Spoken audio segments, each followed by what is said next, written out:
Hello everyone, welcome back to another episode of Technologyglance. Today in this video, I'm going to guide you through how you can add a Reddit community to your home screen. So let's get started. Firstly, open Reddit app in your device. Then tap on three lines icon. Then find the community which you want to add on your home screen. Then tap on the community.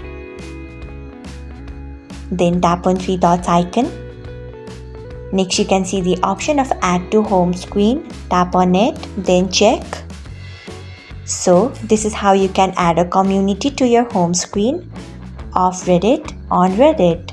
Thanks for watching. If you found this guide helpful, we would love it if you hit the thumbs up button below. We upload great new tech tutorials like this one every day. So do not forget to subscribe to our channel and hit the bell icon so that you'll never miss another update.